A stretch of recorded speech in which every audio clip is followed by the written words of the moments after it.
Okay, I'll be talking about the European Union force in Bosnia and Herzegovina, also called Operation ALTHEA, named after the Greek goddess of healing, who maybe ironically ended up actually killing her own son. But anyway, we're going to do a brief overview of Bosnia, as it's colloquially referred to. It's a country in the Balkans, right here in Eastern Europe, and the three main ethnic groups are the Muslim Bosniaks, the Orthodox Christian Bosniak Serbs, and the Roman Catholic Bosnian Croats. So now we'll move to the history. The original Balkanization was the breakup of Yugoslavia, which we have a map here, and it was between a lot of strong ethnic factions. You can see the distribution of ethnicities within Yugoslavia. The thicker lines are within it are current countries. The entire map itself is the area that Yugoslavia used to be. You can notice that Bosnia is especially divided, ethnically speaking. So in 1992, Bosnia declared independence from Yugoslavia, and that resulted in a war. The factions were between the Red, which is the Serbs, who were backed by the Republic of Yugoslavia, um, a faction that was trying to keep um, Yugoslavia together. They formed the Republika Srpska, and then the green and the blue are the Federation of Bosnia, formed by the Bosniaks and the Croats. You can see that the darker colors are the higher concentrations of a given ethnicity, which is most of the country. In 1995, the war ended with the Dayton Peace Accords, which were mostly signed because of external pressure from international actors. Um, they formed the inter-entity boundary line, which you can see that black line that goes um, through the country, and it was mostly to stop war crimes and the violence, rather than like trying to establish a long-term solution. As you can see, it actually concentrated and divided the ethnicities even further than they already were.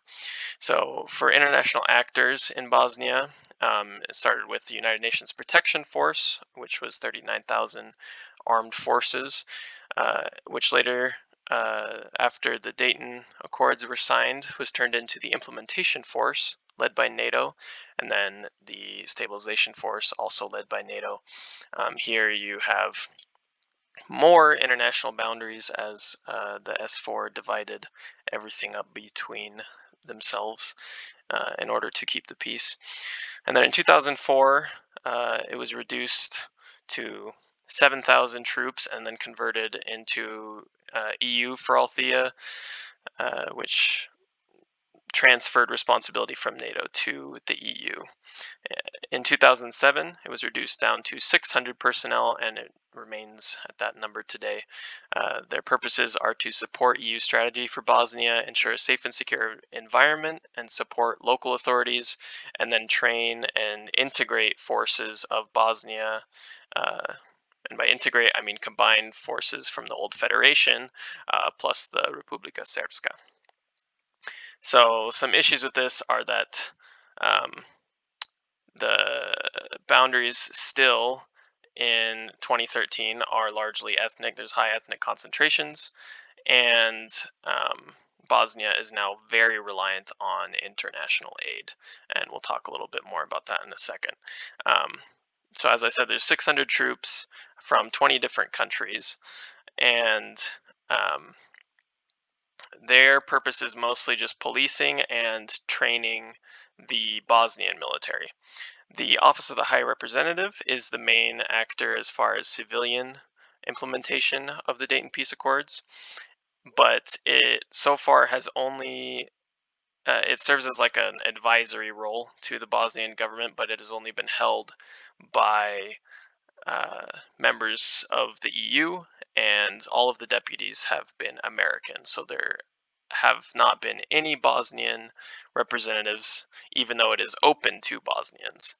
Um, and this office contains the power to like veto policies and whatnot that are proposed by the three different parties within Bosnia, which have rotating seats for the presidency based on ethnicity. Each of the three parties is exclusive to each ethnicity, so there is not much incentive for a given candidate to try to garner support from other ethnicities. You mostly just try to appease your own faction, and that leads to a lot of stalemates where not much progress is made.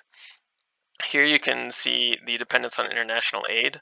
Top graph is GDP, with the rise being increase in international aid, and then as it flattens out, that's when the EU tried to slow down the aid and not be giving as much to Bosnia. And then the lower graph is the unemployment rate, which is going up despite the increase in GDP because the Bosnians are not necessarily working more, it's just that they're receiving more aid from Europe.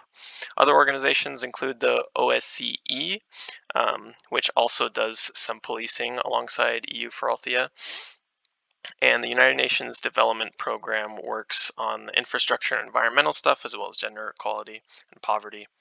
The EUSR, the Special Representative, was originally an advisory role that has since been absorbed by the Office of the High Representative. So that's my presentation on the European Union force in Bosnia and Herzegovina.